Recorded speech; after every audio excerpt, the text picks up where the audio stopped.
আসসালামু আলাইকুম ওয়া রাহমাতুল্লাহি ওয়া বারাকাতুহু। প্রিয় ভাই ও বন্ধুরা কেমন আছেন? আশা করি সবাই ভালো আছেন। দেশ ও প্রবাস থেকে যারাই এই মুহূর্তে ভিডিওটি দেখতেছেন, আমার পক্ষ থেকে রইল আপনাদের জন্য আন্তরিক মোবারকবাদ। আমি চাই আপনারা ভালো থাকেন, যে দেশেই থাকেন না কেন, যে কাজই করেন না কেন, আপনারা যেন সবসময় ভালো থাকেন। আল্লাহ তাআলা রব্বুল আলামিনের কাছে এই প্রার্থনাই করি, প্রিয় মালিক যেন আমার দেশ এবং প্রবাসের ভাইদেরকে সবসময় সর্বদা ভালো রাখেন। তো প্রতিদিনের মতো আজকে আবারও চলে আসলাম নতুন একটা ভিডিও নিয়ে, যে ভিডিওতে থাকবে গুরুত্বপূর্ণ কিছু তথ্য। আশা করি ধৈর্য সহকারে পুরো ভিডিওটি দেখে আপনার মূল্যবান মতামত ভিডিওর কমেন্ট বক্সে লিখে যাবেন।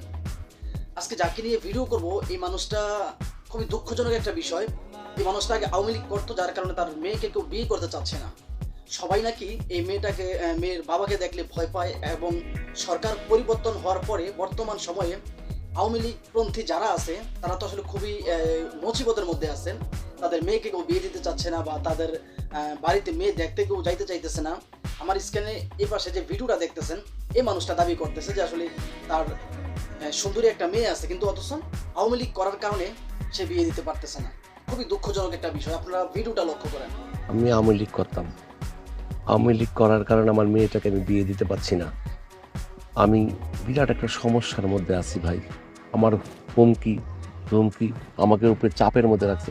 আমার ফ্যামিলিতে অনেক চাপ আসছে, কারণ এই মেয়েটাকে নিয়ে আমি একটু দুশ্চিন্তায় আছি। মেয়েটার লেখাপড়া ঠিক মতন করাতে পারছি না। ভালো এক জায়গায় যে বিয়ে শাদী দিব। শুনলেন তো, আওয়ামী লীগপন্থী যে মানুষগুলো আছে তারা কতটুকু মুসিবতের মধ্যে আছে।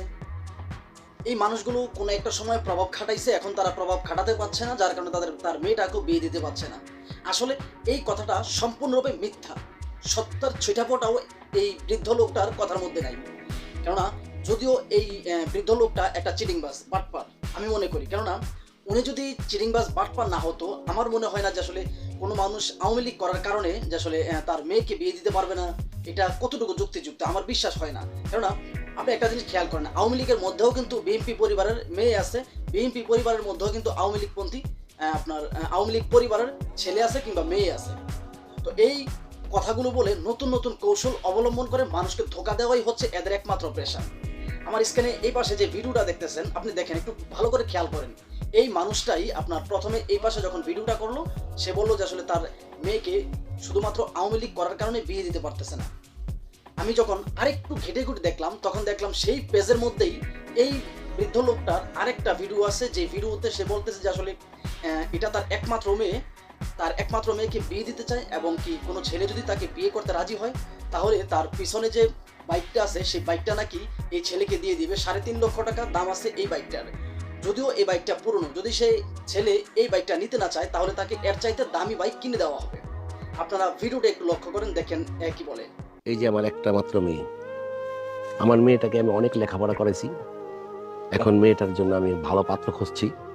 ভালো পাত্র পাইলে আমি মেয়েটাকে বিয়ে দিতে চাই। আর অনেক মনে মনে চিন্তা ভাবনা করছি যে জামাইটা আমি ভালো মন্দ কিছু একটা দিব। ভালো দেখলেন তো, এই বৃদ্ধ লোকটা যে আসলে তার প্রথম একটা ভিডিওতে বললো যে আসলে সে আওয়ামী লীগ করার কারণে তার মেয়েকে কেউ বিয়ে করতেছে না। আমি যখন আপনাদেরকে দ্বিতীয় ভিডিওটা দেখালাম, সেই ভিডিওটা আরো ভয়ঙ্কর। এই লোকটা দাবি করতেছে এটা হচ্ছে তার একমাত্র মেয়ে, যে এই তার একমাত্র মেয়েকে বিয়ে দিবে, তাকে তার পিছনে যে বাইকটা আছে 3.5 লক্ষ টাকা দাম, সেটাকে দিয়ে দিবে, এবং কি যদি সেটা না হয় আপনার এর চাইতে দামি বাইক কিনে দিবে। সে কিন্তু প্রথম যে ভিডিওটা আমি আপনাদেরকে দেখিয়েছিলাম, সেই ভিডিওটাতে একটা মেয়ে, দ্বিতীয়বার যে ভিডিওটা দেখলাম সেই ভিডিওতে আরেকটা মেয়ে।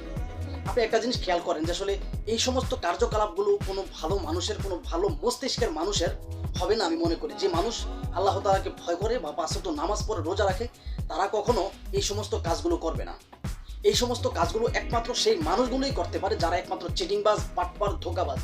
এবং যে ইউটিউব কর্তৃপক্ষ কিংবা ফেসবুক পেজ কর্তৃপক্ষ এই ভিডিওগুলো তৈরি করে, আমি মনে করি এক নম্বরে ওরাও কিন্তু একটা দালাল। কারণ ওরা যদি এই ভিডিওগুলো না করতো, তাহলে আসলে অনেক মানুষ দেখে আকৃষ্ট হতো না, এদেরকে বিয়ে করার প্রস্তাব দিত না, আর বিয়ে করার প্রস্তাব দিয়ে অনেক প্রবাসী দেউলিয়া হতো না। একমাত্র এই সমস্ত মানুষের কারণে বহু প্রবাসী হাজারে হাজারে প্রবাসী দেউলিয়া হয়ে গেছে, শুধুমাত্র বিয়ে নামে রমরমা ব্যবসা এবং কি প্রতিবেদন নামে ডিজিটাল ভিক্ষার কাছে। শুধুমাত্র যে শুধু একজন আর দুইজন মানুষ বা একটা দেশের মানুষ প্রতারিত হয়েছে, বিষয়টা কিন্তু এরকম না। বিশ্বের মধ্যে আমাদের 2 কোটি প্রবাসী আছে। সেই 2 কোটি প্রবাসী আপনার মধ্যপ্রাচ্যের যে দেশগুলো, বিশেষ করে ওই দেশগুলোতেই একটু বেশি, এবং কি এই ভিডিও কিন্তু ওই প্রবাসীকে উদ্দেশ্য করে এই ভিডিওগুলো তৈরি করা হয়। যদিও এই ভিডিওতে সত্যের কোনো চিটাফোটা থাকে না। আর এই সমস্ত মানুষগুলো সবসময় বলে যে আমার মেয়েকে কেউ বিয়ে করলে আমি একটা বাইক কিনে দিব, একটা বাড়ি করে দিব, বা একটা গাড়ি কিনে দিব, এটা দিব, ওইটা দিব। এটা হচ্ছে একটা প্রবলেম। এটা হচ্ছে একটা মানুষকে আসলে আকৃষ্ট করার জন্য এই ভিডিওগুলো তৈরি করা হয়। দিন শেষে প্রবাসীগুলো মানুষগুলোই কিন্তু ঠকে যায়, এবং কি যেই দালাল চক্র এই ভিডিওগুলো তৈরি করে তারা জিতে, এবং যে ইউটিউবার সেও কিন্তু জিতে যায়। কেননা মাস শেষে তার মোটা অঙ্কের একটা ইনকাম আসে, বা ইউটিউব বলেন, ফেসবুক বলেন, ডলার ইনকাম হয় তাদের। কিন্তু দিন শেষে যে প্রবাসী ভাইয়েরা এই ভিডিওগুলো দেখে একমাত্র তারাই ঠকে যায়। আর তারা ঠকে এমন একটা অবস্থা হয় যে আসলে আমি অনেক সময় বলি, ইমন খানের একটা গান আছে, যে গানের মধ্যে বলা আছে যে জিন্দা লাশের হয় না দাফন, হয় না রে জানাজা, দুনিয়াতে এমন কঠিন আছে কি আর সাজা, কষ্ট আমার গায়ের চাদর শরীর ঢেকে রাখে, কাফন বোরকা দিয়া মুর্দার লাশটা যেমন ঢাকে। এই মানুষগুলোর চিরিংবাজির ধান্দার মধ্যে পড়ে বহু প্রবাসী দেউলিয়া হয়ে না পারতেছে কাউকে বলতে, না পারতেছে নিজে সহ্য করতে। কেননা তাকে এমন একটা জিনিস, পুরুষ মানুষের কাছে যখন থাকে তখন সে আসলে শক্তিবান, না থাকলে সে একেবারে মৃত মানুষের মতো হয়ে যায়। আপনাদের কাছে একটা অনুরোধ থাকবে যে আসলে এই সমস্ত যে প্রতিবেদন নামে ডিজিটাল ভিক্ষা, এই ভিডিও থেকে আপনারা যথেষ্ট পরিমাণ দূরে থাকবেন। কেননা আপনারা যদি দূরে থাকেন তাহলে আমি মনে করি যথেষ্ট পরিমাণ আপনারা ভালো থাকতে পারবেন। আর যদি আপনারা চিন্তা করেন যে আসলে ওদেরকে, এই মেয়েটাকে বিয়ে করে আসলে শ্বশুরের কাছ থেকে একটা বাইক নিব আর স্পিরিটে রাস্তার মধ্যে চালাবো, তাহলে আমি মনে করবো যে আসলে আপনি দেউলিয়া হতে বেশি সময় লাগবে না। কারণ ওরা শুধুমাত্র মানুষদেরকে ধোঁকা দেওয়ার জন্য এই ভিডিওগুলো তৈরি করে। আমি বহু ভিডিও আমার ইউটিউব চ্যানেলে আছে, বিভিন্ন মেয়ের আছে, যে সমস্ত মেয়েগুলো এই প্রতিবেদন নামে যে ডিজিটাল ভিক্ষাগুলো এগুলোর সাথে জড়িত, আমি বিশেষ করে তাদেরকে নিয়ে ভিডিও বানাই। এবং কি এই ভিডিও বানাতে গিয়ে আমি বহু মেয়ের সম্মুখীন হয়েছি, যেটা আপনি হন না। এবং কি ওদের ব্যবহার এতটাই খারাপ, আপনি ওদের ব্যবহার শুনলে মনে করবেন যে আসলে হয়তো কোনো একটা সময় নিষিদ্ধ গলির দালাল ছিল এরা, বা নিষিদ্ধ গলির কর্মী ছিল এই মেয়েগুলো। এই সমস্ত মেয়েগুলো অতীতে ইমো ফ্রিল্যান্সিংয়ে জব করতো, যেমন অডিও কল 500, ভিডিও কল 1000, এরকম ইমো ফ্রিল্যান্সিংয়ে জব করতো। কেননা ওদের যদি লজ্জা শরমই থাকতো তাহলে কখনো এই সমস্ত প্রতিবেদন নামে যে ডিজিটাল ভিক্ষাগুলো, তারা কখনো ক্যামেরার সামনে এসে হাসি মুখে মিথ্যা কথা বলতো না। আর ভালো কোনো মানুষ হাসি মুখে মিথ্যা কথা বলতে পারে না। হাসি মুখে না, বেজার মুখেও হোক কোনো মানুষ মিথ্যা কথা বলাটা ভালো মনে করি না আমি। তবে আপনারা সবসময় এদের থেকে দূরে থাকবেন। আমি মনে করি আপনারা ভালো থাকতে পারবেন। যতই ওদের কাছে যাবেন ততই আপনি দেউলিয়া হওয়ার আশঙ্কায় আছেন, 100% গ্যারান্টি। যাই হোক, এই ভিডিওটি আসলে কাউকে উদ্দেশ্য করে বানানো হয়নি, শুধুমাত্র সতর্কমূলক ভিডিও। প্লিজ কেউ খারাপ মন্তব্য করবেন না। ভিডিওটি ভালো লাগলে লাইক, কমেন্ট, শেয়ার এবং কি চ্যানেলটি সাবস্ক্রাইব করে আপনাদের পাশে থাকার সুযোগ দেবেন। আমি সবসময় ভিডিও বানাই আমার যে প্রবাসী ভাইয়েরা আছেন আপনাদের জন্য।